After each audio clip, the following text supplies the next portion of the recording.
Hey guys, our conversation today with former pro soccer player turned pastor Gavin Peacock is fantastic. And he's got maybe my favorite accent of any guest we've had on this show. It's coming up in just a minute right here on Sports Spectrum.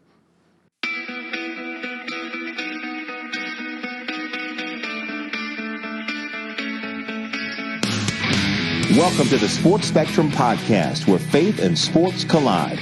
Here's your host, Jason Romano.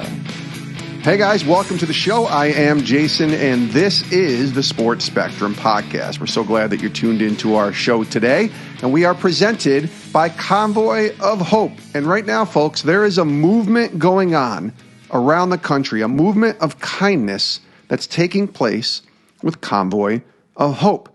And they are ruthless right now in trying to fight hunger and poverty and suffering in the United States and throughout the world. And right now, Convoy Nation is a gathering of friends and fans of Convoy of Hope, and it's led by athletes and celebrities and entrepreneurs and innovators who are bent on fighting hunger, who are bent on fighting poverty, who are bent on fighting suffering in and around the U.S. and the world. And you can partner with them and be a part of Convoy Nation. Check out convoynation.com. That's the website. You can learn more. And this is a group of people that's gathering to serve. Countless families around the world and in the U.S. are living on the fringe or have fallen into the depths of poverty and suffering. Let's do something about it. Check out convoynation.com to learn more, to donate, and to partner with this great organization, Convoy of Hope. convoynation.com. We are so excited today for our conversation with Gavin Peacock, the former pro soccer player turned pastor and now author. He's got a brand new book. It's called A Greater Glory, From Pitch to Pulpit. It released May 7th, 2021.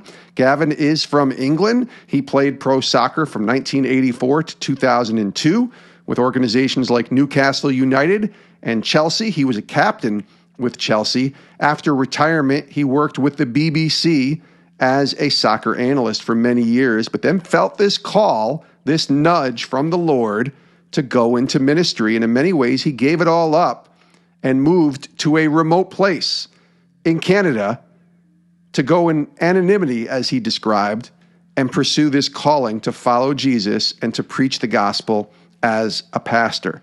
And he's currently a pastor at Calvary Grace Church in Calgary, Alberta, Canada. He's also the current director of international outreach for CBMW, the Council on Biblical Manhood and Womanhood. His new book, A Greater Glory, From Pitch to Pulpit, is out now. And this is Gavin Peacock's story here on Sports Spectrum. Let's take a listen.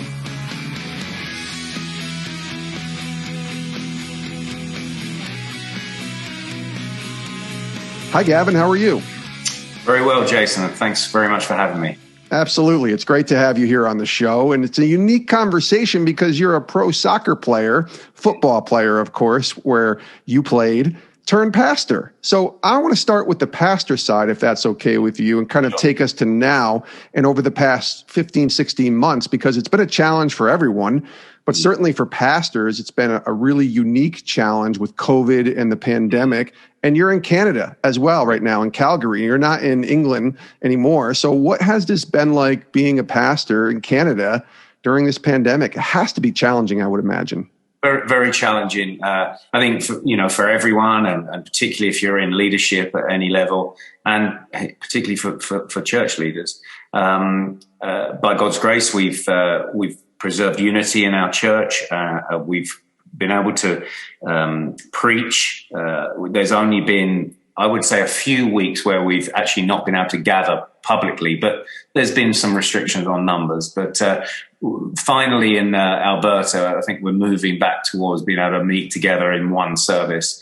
It's been tough, and we've needed patience. I think God has been teaching us many things. I think a couple of the things is humility and wisdom.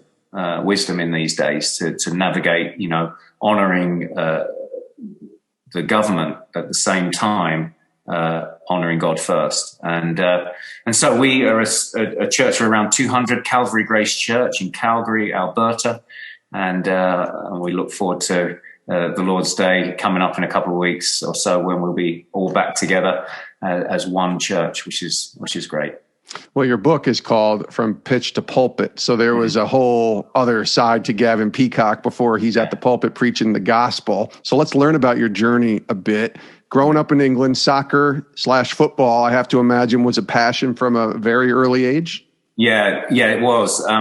So pitch being, because I know as an American audience, it's not like pitch, it's like on the soccer pitch, the field. Yes. So from pitch to pulpit, and I'll just show you a picture this is the book here. Yes.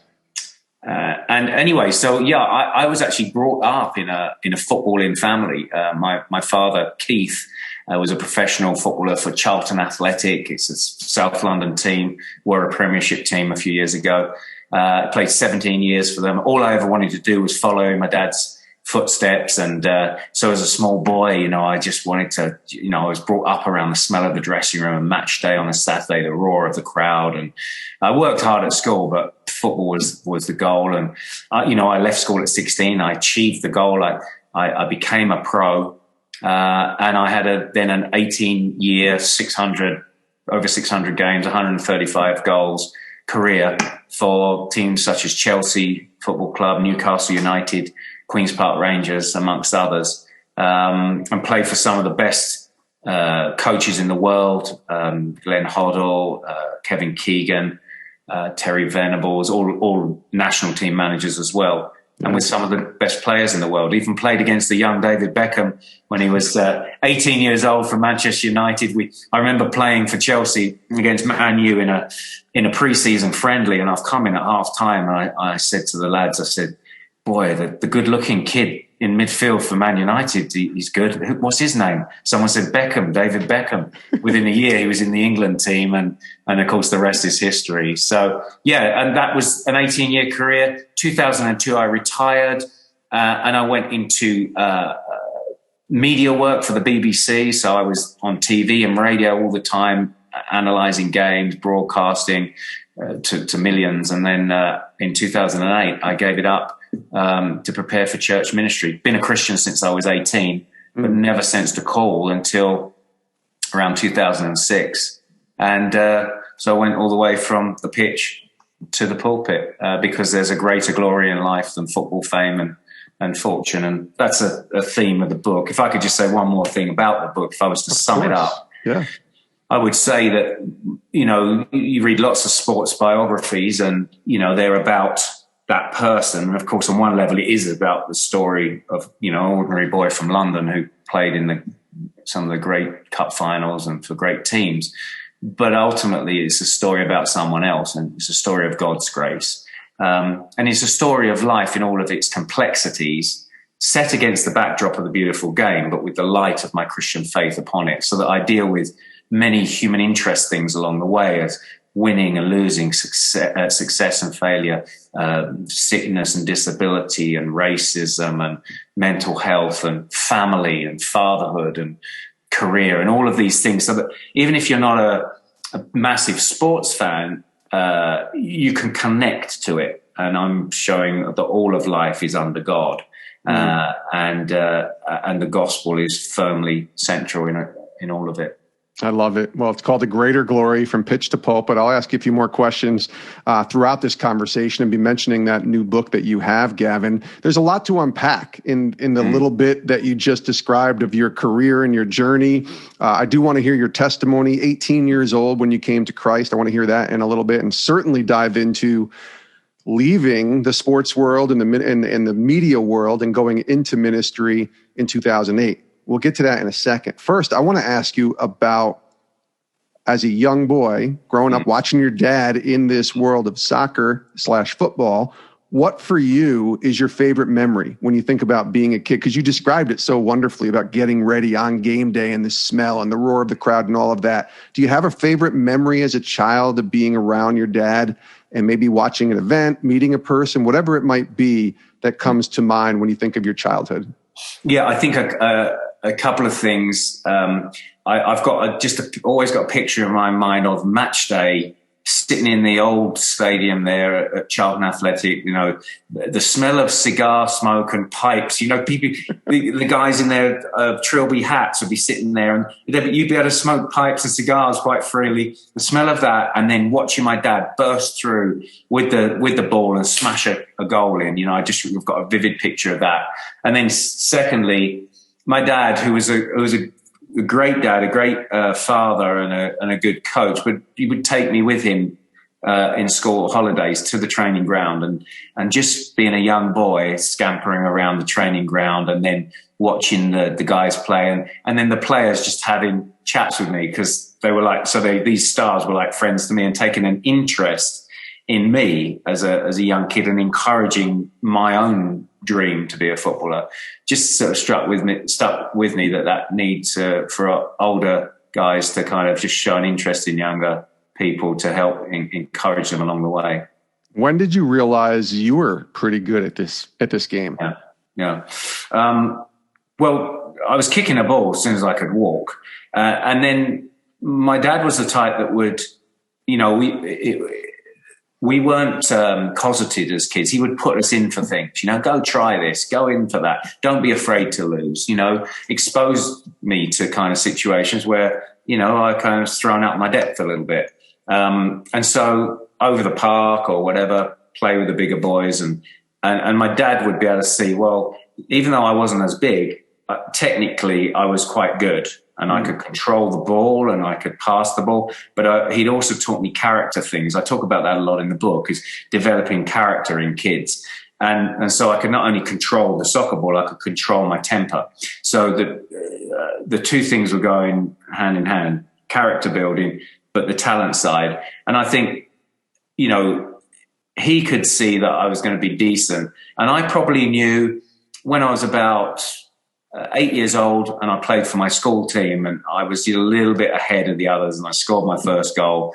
I thought, I'm going to be good at soccer. Now, could I make it all the way?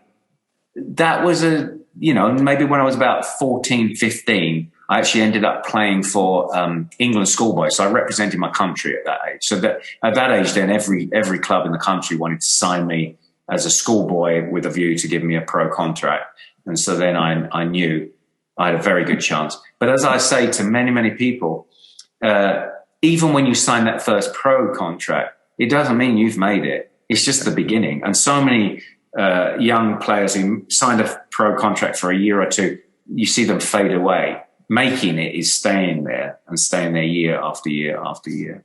Yeah. It's funny because I was looking at, you mentioned 16, I think, when you signed that pro contract, and 17 or so, and you start your pro career, and you come to Christ at 18. So I really want to hear this story, because I'm imagining at that point, soccer's your life. And somehow the gospel comes in and does what the gospel can do for so many of us. It transforms us. What took place for you? What happened to you? Yeah, I wasn't brought up in a Christian home. Loving family. Mum and dad were great, and some great principles of parenting and all of that, but wasn't brought up in a Christian home. But the problem was, because football was my God, if I played well, I was up. If I played badly, I was down. So I'm kind of up and down. I've made it. I've achieved the schoolboy dream. Everything the world tells you will make you happy. You've got the great career, you've got potential fame and potential money. Of course, that's going to make you, it's what everything's promoted in the media for anything nowadays, followers on this and that, popularity. Yeah. But I had it, and yet I wasn't totally satisfied, because soccer was my God. I was living at home at the time, and my mum just said one night, as I say, she's not a Christian, I'm just going to pop along to the local church. It was 100 yards down the road. Barnhurst Methodist Church. So I just went along to keep my mum company that night. And the minister said to me after, he said, Gavin, I have a youth meeting at my house on a Sunday night. He said, there'll be some kids your age there, other 17, 18-year-olds. Why don't you come along? I said, yeah, I'm not doing anything. I'll pop along. Pulled up to the meeting that night in my Ford Escort XR3i. It's a proper 1980s sports car. If for younger viewers, they won't, or listeners, they won't know, but look it up. It's a proper nice car. Gavin, I had a Ford Escort as my first car. Let me just say that. So it wasn't a sport. It wasn't a sport version, but I did have a Ford Escort in the 1980s. We were close.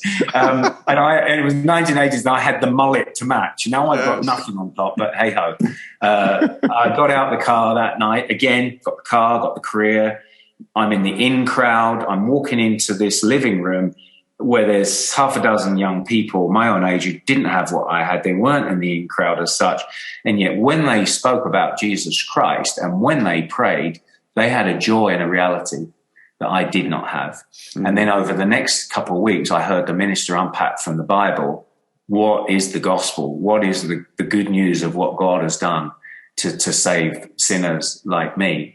And I realized that then that my biggest problem was not to gain the approval of the crowd on a Saturday, but to be in a right relationship with the living God, against whom I'd sinned, under whose judgment I stood, and yet because of his great grace and mercy had provided a sacrifice for sins, forgiveness, and atonement in the Lord Jesus Christ, his own Son, his life, death, and resurrection. And I was given repentance and faith, and I believed, and since suddenly, born again, I'm a new creation.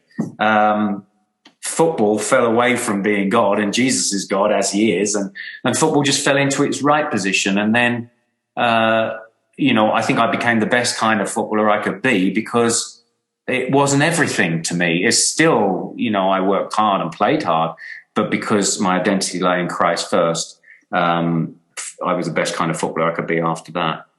Was it difficult, though, being, a professional athlete and having that faith kind of intersect into that life of Gavin Peacock? Because as every athlete has told us here on this show, or former athlete, whether you're a Christian or not, but even when you're a Christian, you still struggle with identity. You still struggle with approval. You still struggle with achievement. Yeah. What was that like for you early on? And you did this for a long time. Like, you played till 2002 as a pro. So you were, into your 30s playing soccer, and yet you were Christian this whole time as well. Yeah. What was that like for you? Yeah. I always say, people say, is it difficult being a Christian and an athlete? And I say it's difficult for any Christian in any walk of life. You fight against the world, the flesh, and the devil. Yes. But I think as a Christian athlete, professional athlete, there are certain unique pressures that you face, because your faith is lived out in a very public arena. So people are very much watching, especially if you're public about your faith. Yeah. And you also experience massive highs and massive lows within 2 or 3 days. You're the hero on a Saturday, headlines in the back pages, everyone wants to interview you. By Tuesday, you've missed an open goal, you've been injured, you're out the team, and it's down. So these massive highs and massive lows. And so obviously the key is that your identity must be firmly rooted in Christ and not soccer. Now, that is something that, like you mentioned, we all kind of battle with that, because that is the big battle of the Christian life, to realize who you are in Christ and live that way, not like the old person and not with the old worries. And, it was a growing realization that my sense of worth and identity was not tied to the sum of my performances on a Saturday or midweek in the games. It was solely in Jesus Christ. And that's what helped me to ride the ups and downs and the scrutiny of a very pressurized public career in professional football. And I had some good mentors around me as well. So I say you need to be in a good church. You need to have a good devotional life in the word and prayer daily. And you need good mentors around you as men. I'm a man in sport. For women, I recommend female mentors, but I had men that spoke into my life, experienced Christian men. And I think with those three things, a good church, good devotional life, and those men, and then finally I had a good wife. I was 20, I was 18 when I got saved, met my wife 6 months, wife to be 6 months after she got saved. We were married at 21, and I had a good wife. And so those things combined helped me ride through my Christian my football career, with Christian faith intact and strengthened, whilst facing many challenges along the way. What was it like within the clubhouse? Were there team chapel services? Was there chaplains? What was faith like in the pro soccer world? And maybe you can even bring it to what it's like today. I don't know if you can speak for today, but certainly being around the game for so many years, I'm sure you know some people who are around the game still today. But what is faith like in the pro soccer world? Specifically, I know you were overseas and being in England and other places. What was that faith like? I'm guessing it wasn't prevalent, but what was it like? Yeah, it's a great question, because in the US, I always looked and saw, that Christian athletes were able to be very public about their faith, and there seemed to be kind of a little bit more in terms of the chaplaincy around, even in high schools and that. And in England, not so much. There were a few Christians in professional football in my day, but not lots. And there were a few chaplains, but not many. I had the privilege of, by God's providence, of having 2 or 3 chaplains at the clubs that I was at, and that was good, because those guys had a difficult job. They had to earn the trust of the players, of the lads in the dressing room, who could often, give a little bit of mockery and that to what the chaplain did. At the same time, be wise to kind of be an ear for listening to these guys when they had their problems and bringing the gospel in where appropriate. But a couple of things I did. I was involved with Christians in Sport UK, which is like Athletes in Action US to some degree. Sure. And I started a London Christian footballers Bible study at my own home. My wife and I would host it once every sort of 6 weeks, and we'd gather whatever Christians I knew of that were in the London area that would come along with their wives or girlfriends, and someone from Christian in Sport would come. He's now the chief executive, Graham Daniels. He writes the foreword for my book here, good friend of mine. He would come and give a message from the Bible. We would sing, we would pray together. We'd talk about the unique pressures we faced as footballers and Christians. And it was a bit of a prototype and a model that they took forward from there, and so they started replicating that all over the country. Now there's a lot more Christians, I think, within professional sports, and certainly university sports, and Christians in sport work with those guys. And so I would say that was one key thing that was small and then has grown. And the other thing with the chaplains, now there's chaplains, I think, in virtually all of the 90 professional football league clubs in the UK, which is a remarkable growth in the last sort of 20, 30 years. Hey guys, let's take a quick break from our conversation here on Sports Spectrum to tell you a little bit more about our friends, our partners, Convoy of Hope. They are a faith-based international humanitarian relief organization, and they have one simple goal: to bring help and hope to those who are impoverished, who are hungry, and who are hurting. You can check them out at convoynation.com. Convoy of Hope is all about engaging, caring, nourishing, growing, responding, and partnering. They do such amazing work. And I'm talking about providing things like free groceries, health and dental screenings, haircuts, family portraits, hot meals, job placement assistance, and much more. They hold these events all around the country that people can get involved with and actually serve and help those in need. But there's also ways for you and I to get involved. Maybe there's not an event right in our backyard, but we can get involved with Convoy of Hope. We can start our own event. We can donate. We can pray for the work that they are doing. They are a great organization. I highly recommend. Sports Spectrum loves being involved with these guys, and we highly recommend that you would get involved as well. You can check them out at convoynation.com. Check them out at convoynation.com. You can donate, you can pray, and you can be a part of the great work that they are doing, supporting Convoy of Hope's innovative international programs. Check out convoynation.com. We're so glad to have Gavin Peacock here on Sports Spectrum with us today. He's got a new book. It's called A Greater Glory, From Pitch to Pulpit, released back in May and is available everywhere books are found, certainly on Amazon or wherever you get your books, you can get it. And Gavin, this has been a really great conversation about your journey but there's more to it. There's a moment here where you retire and you do the broadcasting thing, the media thing at BBC, which a lot of athletes do when they retire. But for you, there's a greater calling, a greater glory, as your book is titled. And it happens around 2006, 2007, I think you said earlier, where you felt like God was nudging you and pulling you into a different type of level of ministry in the church. Can you take us through that progression of retirement and being in the media, but then hearing God's call to say, hey, I want to direct you into this area? Yeah. My media career was going really well. I had to start again from scratch.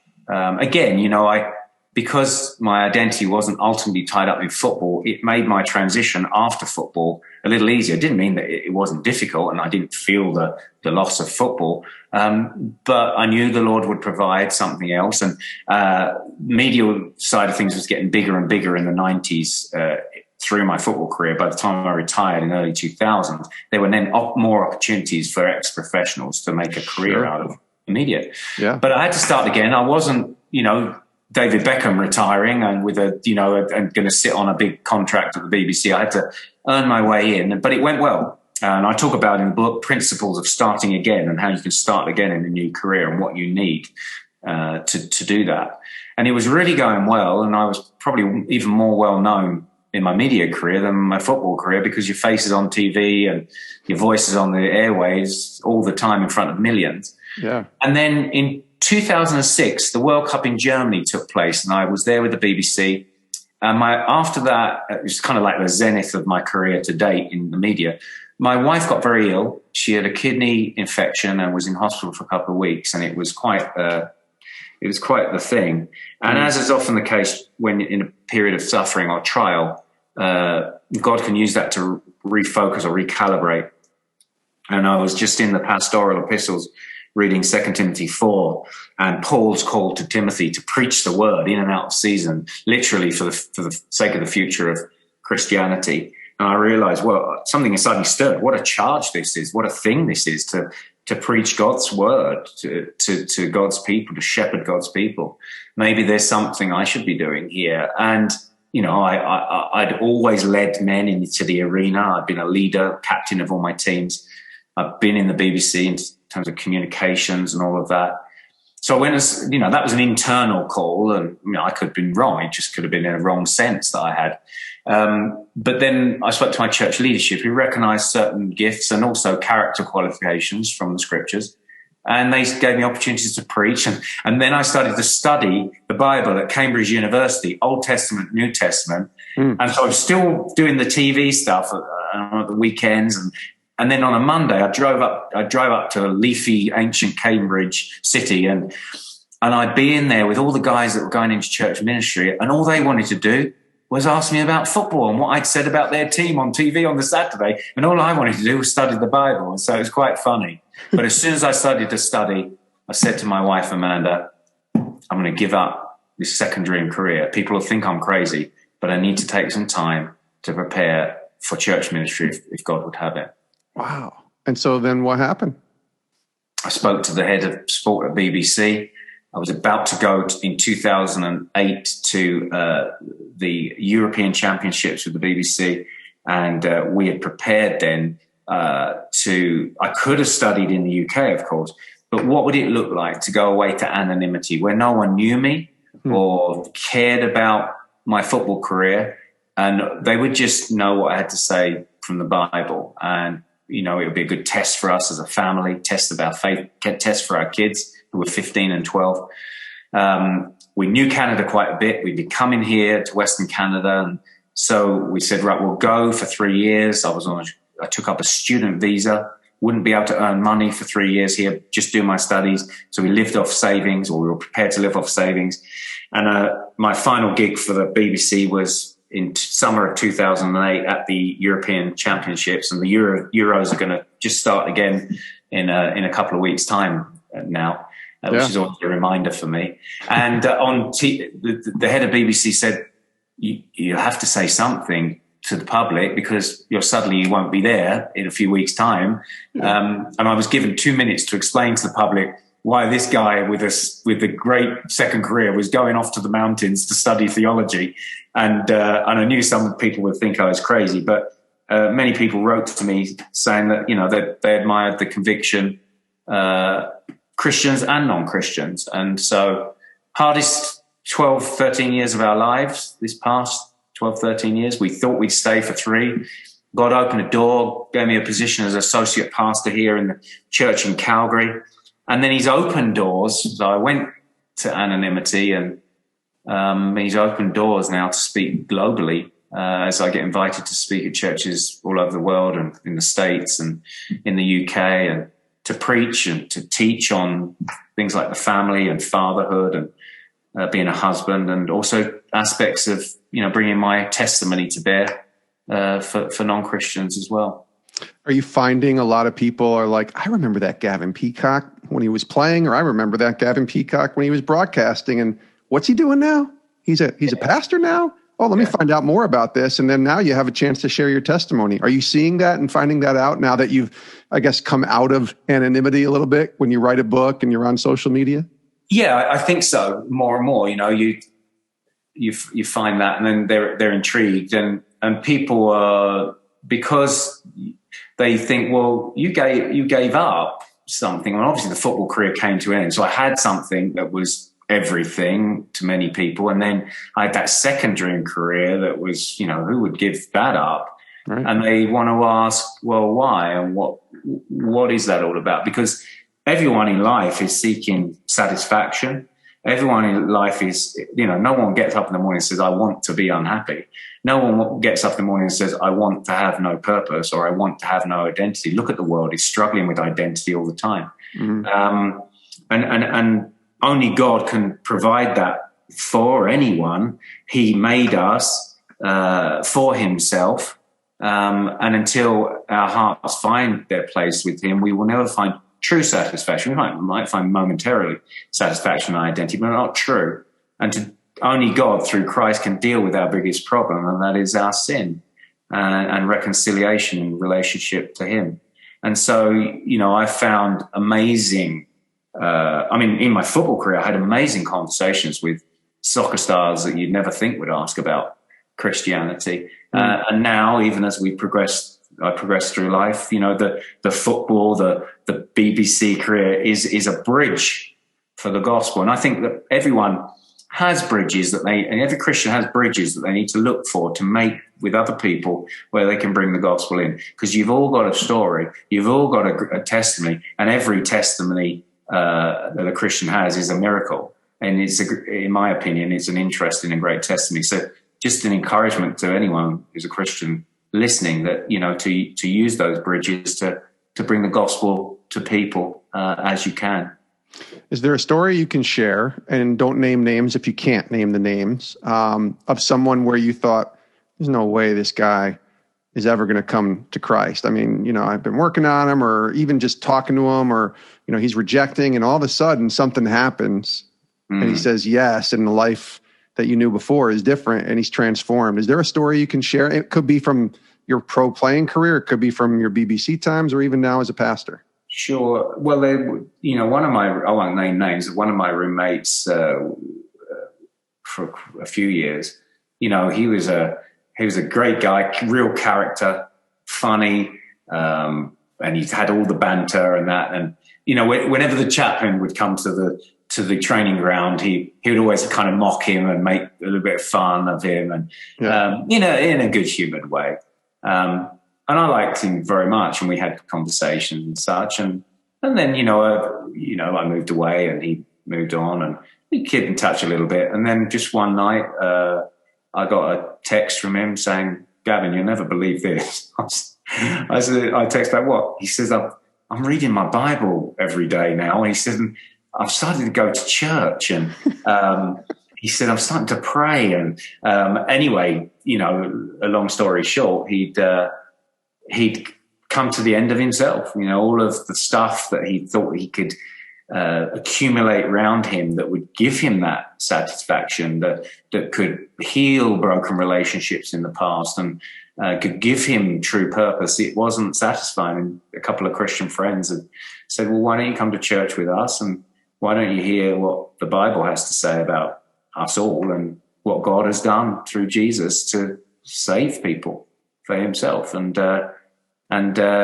said, I've become a Christian. And so that was someone I thought, no way, he'd never. And that just shows you that it's a miracle. For Christians, it's not, we don't convert. We just tell the gospel. We ought not to be ashamed at all of it. It's God's good news, and it's the greatest love story in the world. And it's the greatest act of redemption and salvation and hope, that everyone's looking for hope.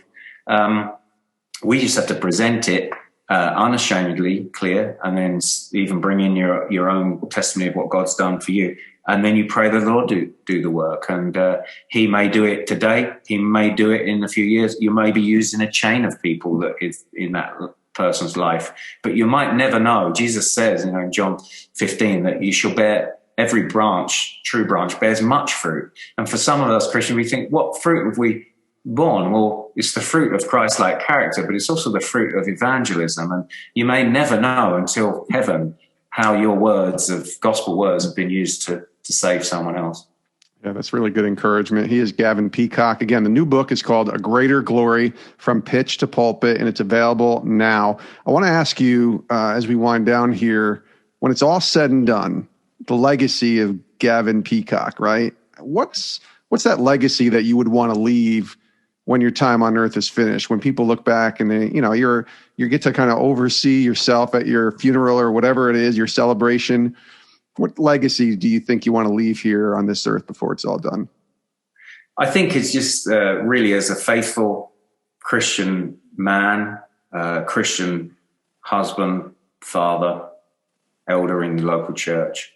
I think, there's a chapter in my book, The Family Portrait, and I say that, if a man wants to leave a legacy, then my family is my legacy. Just, that I've had a great different roles in my life as a soccer player, as a pundit on TV, and even as a pastor. And yet my greatest role is to have been a Christian husband and father, and my family, as it were, would be my letter of recommendation to the church, because how I shepherded my family is how I would shepherd people in the church. So I think that, and I think, that if people looked at my life and my words and my book, and they would see that, football is great, but Jesus is greater, and he is the greater glory that all of us needs in this life. That's good. Gavin, thanks. Thanks for being here on the show. Continued success to you. Keep preaching the gospel, and congratulations on your book, A Greater Glory, From Pitch to Pulpit. And hopefully we'll get you back on sometime and talk some more. Thanks for joining us. Would love to come back on. Thanks very much, Jason. Man, I love that story from Gavin Peacock. His story of Jesus coming in and changing his life. And now he's living for that greater glory, as his book title describes, From Pitch to Pulpit. Gavin Peacock, the former pro soccer player turned pastor. What a story he has.